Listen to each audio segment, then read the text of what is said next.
Selamat datang di Ale Media, sahabatku sekalian.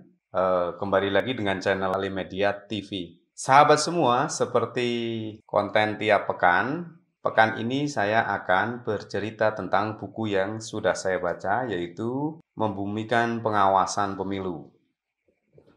Nah, saya punya 3 buku ini. Ada jumlahnya 3, yang 2 ini akan saya bagi untuk teman-teman yang berminat untuk mendapatkan buku ini. Nah, untuk bisa mendapatkan buku ini, nanti ada syaratnya akan saya sampaikan di menit terakhir sebelum video ini berakhir. Buku ini yang akan saya bagikan juga lengkap dengan tanda tangan dari penulisnya. Jadi teman-teman yang berminat untuk buku ini, silahkan ikuti video ini sampai selesai. Sahabat Ale Media, sebelum kita mengupas tentang buku ini, nanti akan saya sampaikan review buku ini. Mari kita ikuti dulu untuk informasi umum tentang buku ini. Buku ini berjudul Membumikan Pengawasan Pemilu. Subjudulnya Mozaik Pandangan dan Catatan Kritis dari Dalam. Buku ini ditulis oleh aktor atau orang yang terlibat langsung dalam pengawasan pemilu, karena penulisnya adalah merupakan anggota Bawaslu Republik Indonesia, yaitu Muhammad Afifuddin. Judul buku ini yaitu Membumikan Pengawasan Pemilu dengan ketebalan halaman 240 halaman, terbagi dalam 5 bab. Nah, nanti babnya isinya apa saja, nanti akan saya review dan saya bagi informasinya ke teman-teman. Sebelum masuk kepada bab-bab dalam buku ini, dalam setiap bab buku ini, kita akan mencoba membaca dari teks dari judul sendiri, yaitu Membumikan Pengawasan Pemilu. Dari judulnya kita juga bisa langsung melihat diksi yang dipilih, yaitu dengan kata membumikan. Bumi itu berarti lawan kosakatanya yaitu langit.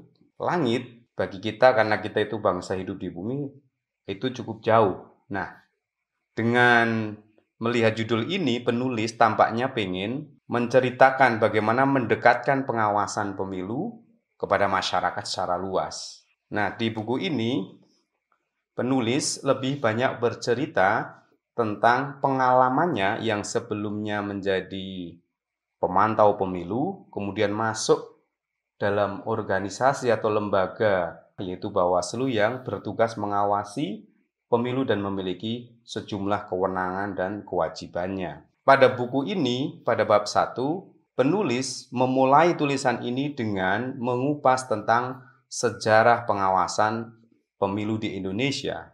Jadi ditarik dari perjalanan era Orde Lama, kemudian masuk Orde Baru, kemudian mulai lahirlah pengawasan pemilu. Seperti kita tahu bahwa lembaga pengawasan pemilu di Indonesia ini pertama kali dibentuk yaitu pada tahun 1980 melalui keputusan pemerintah saat itu.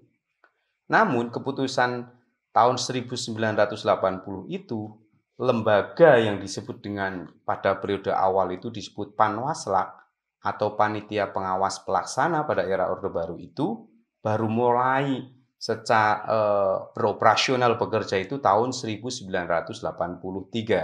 Itu pun posisi Panwaslak pada era Orde Baru menjadi subordinat. Jadi ada lembaga yang namanya Lembaga Pemilu Indonesia atau LPI. Nah, Panwaslak ini bagian dari LPI itu.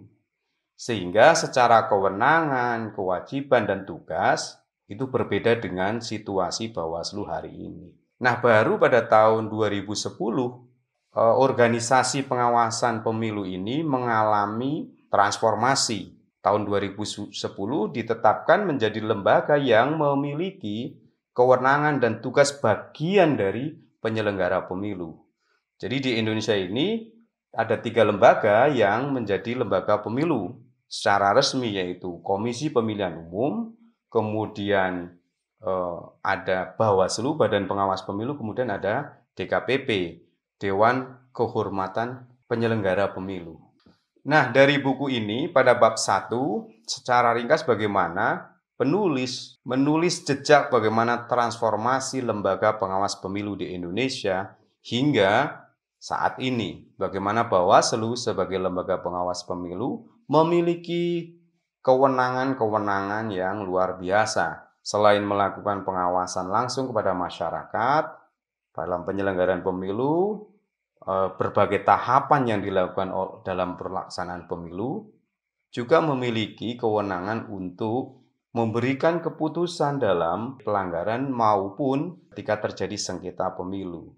Dan keputusan Bawaslu ini dalam penyelesaian sengketa pemilu bersifat final dan mengikat. Nah, pada bab 2 penulis mendeskripsikan bagaimana pengalamannya yang sebelumnya menjadi pemantau pemilu, di mana kita ketahui kalau membaca pada biografi penulis yaitu Bapak Muhammad Afifuddin di sini sudah berkiprah dalam dunia kepemiluan sejak tahun 1999. Penulis ini sudah terlibat menjadi relawan pemantau pemilu. Kemudian pada tahun-tahun berikutnya bahkan menjadi koordinator nasional untuk jaringan pemantau pendidikan rakyat atau JPPR. Nah, dari pengalaman selama menjadi koordinator nasional untuk lembaga pemantau JPPR ini menjadi di tulisan ini, di buku ini mendeskripsikan bagaimana itu menjadi bekal penulis dalam melakukan kerja-kerja di Bawaslu. Nah, di sini juga, jadi buku ini istilahnya ditulis oleh orang dalam. Istilahnya Jawa ki wong jero. Jadi penulis ini adalah anggota Bawaslu RI yang terlibat langsung dalam pemilu 2019 yang kemudian menceritakan selama proses dalam pemilu 2019. Selanjutnya pada bab 3 buku ini pengalaman penulis dicurahkan secara detail bagaimana Bawaslu dalam melakukan pengawasan dan juga terintegrasi melakukan pencegahan. Alat ukur yang digunakan dalam melakukan pencegahan yaitu sebelum masa tahapan pemilu dilakukan yang namanya indeks kerawanan pemilu. Indeks kerawanan pemilu adalah hasil dari riset Bawaslu yang dikelola dengan 4 dimensi. Nah, dari 4 dimensi hasil riset itu digunakan Bawaslu sebagai early warning system atau peringatan dini dalam mendeteksi kerawanan-kerawanan yang berpotensi terjadi dalam tahapan pemilu.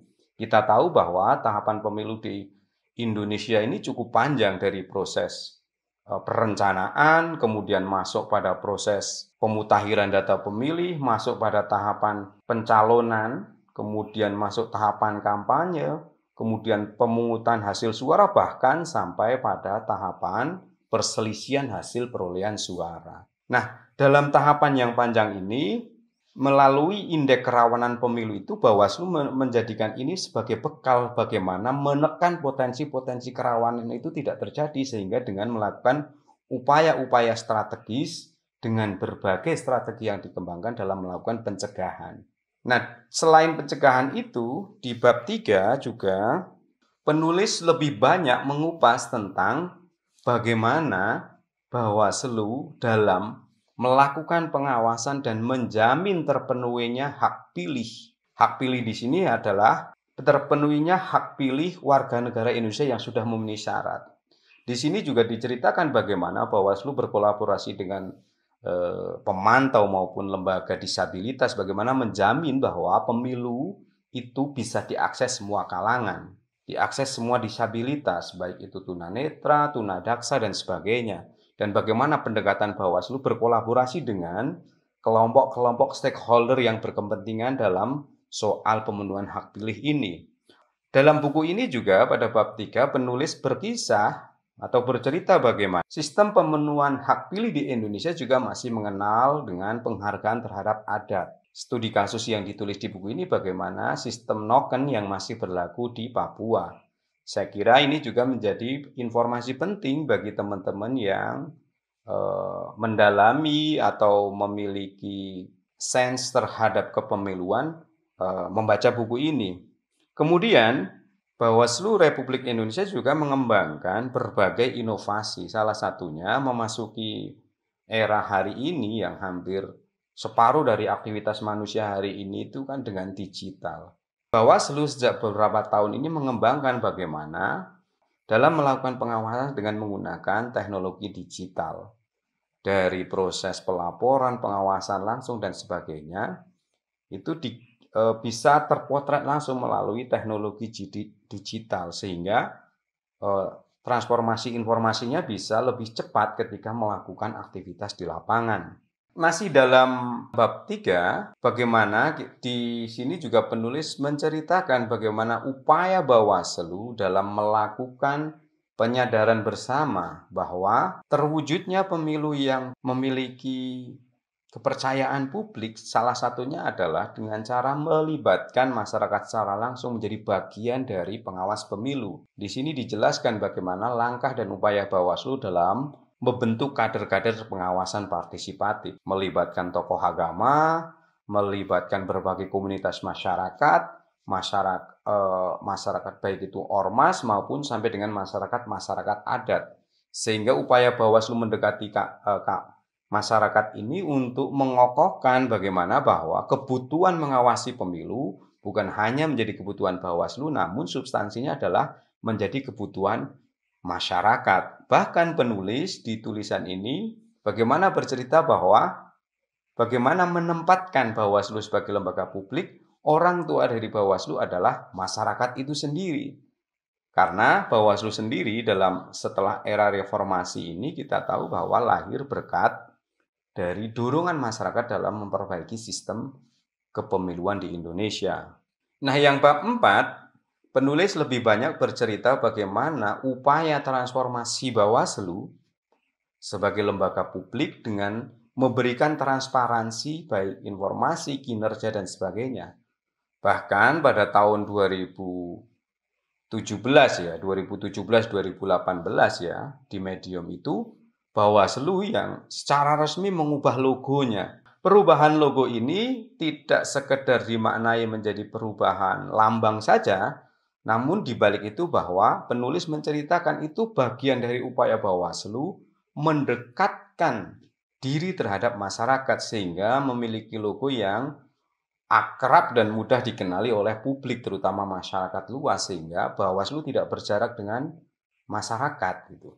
Nah, melalui logo ya dengan merek baru ini dengan rebranding istilahnya di sini diharapkan membangun ikatan emosional dengan masyarakat pemilih, terutama masyarakat Indonesia. Upaya Bawaslu menjadi lembaga dengan informasi kepada publik, Bawaslu juga menjadi lembaga yang informatif dari penilaian yang dilakukan oleh Komisi Informasi Indonesia. Nah, yang bab 4 ini merupakan bagian dari upaya Bawaslu membangun kesadaran bersama bahwa kebutuhan mengawasi pemilu bukan hanya menjadi kebutuhan bagi Bawaslu, namun kebutuhan mengawasi pemilu adalah bagian dari kebutuhan publik. Nah, di bab 5, bagaimana Bawaslu Republik Indonesia, disinilah yang poin dari judul buku ini yaitu membumikan nilai-nilai pengawasan pemilu. Salah satu inisiatif yang dilakukan Bawaslu dalam 3 tahun ini yaitu dengan membuat Sekolah Kader Pengawasan Partisipatif atau dikenal dengan SKPP. Di buku ini penulis sangat detail menjelaskan bagaimana konsepsi SKPP dari kurikulumnya, sistem mengajarnya, siapa tutornya, prosesnya, dan sebagainya di bab 5 ini secara detail.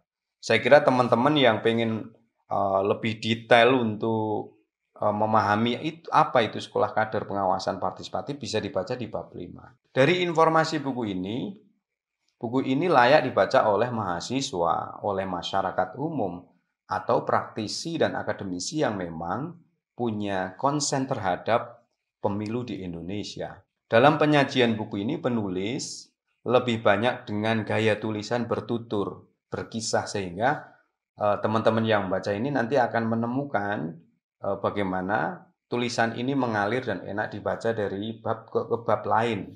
Kemudian untuk mempermudah kita memahami angka-angka, penulis juga menempatkan dalam desain di dalam buku ini dengan infografis sehingga mudah dipahami. Ketebalan halaman buku ini 240, namun dicetak dengan jenis kertas yang enteng ya, sehingga buku ini untuk dibaca secara mobile, mungkin teman-teman suka membaca di tempat ketika melakukan traveling atau di tempat Yang ini cukup muat di tas dan enteng sehingga tidak begitu berat dan bisa dibaca kapanpun dan dimanapun. Oke sahabat Alimedia, demikian review buku ini, mudah-mudahan bermanfaat. Tetap membaca dan selalu membaca, karena membaca akan memberikan kontribusi terhadap kehidupan kita. Nah, seperti yang saya sampaikan di muka tadi bahwa saya akan membagi 2 buku ini kepada teman-teman dan buku ini sudah ditandatangani langsung oleh penulisnya. Nah, teman-teman yang akan mendapatkan buku ini silahkan, ada syaratnya. Yang pertama adalah subscribe alimedia.tv, kemudian share konten ini minimal ke 10 temanmu. Kemudian tulislah di kolom komentar alasan kenapa kamu ingin banget mendapatkan buku ini. Nah, bagi yang terpilih nanti akan saya kirim bukunya ini. Nah, jadi tulislah deskripsi yang bagus, yang meyakinkan saya bahwa teman-teman pengen memiliki buku ini. Nah, syarat yang lain adalah teman-teman wajib follow Instagram saya, yaitu ale_ibnu hamid. Nanti follow Instagram saya, kemudian bukti teman-teman sudah subscribe dan share konten ini minimal ke 10 temanmu, baik itu bisa lewat WhatsApp, bisa lewat media sosialmu ya, Facebook, Twitter maupun Instagram. Mention minimal 10 temanmu supaya lihat konten ini, kemudian nanti dikirim di direct message atau DM Instagram saya. Nanti yang caption atau komentarnya di kolom komentar paling bagus nanti akan saya tentukan dan saya kirim satu-satu ya, untuk 2 orang. Jadi nanti akan saya kirim sesuai alamat dan nanti akan saya umumkan lewat story Instagram saya. Itu saja, terima kasih sudah menonton review buku kali ini. Tetap tiap pekan saya akan review 1 buku. Terima kasih, sampai jumpa, selalu bahagia.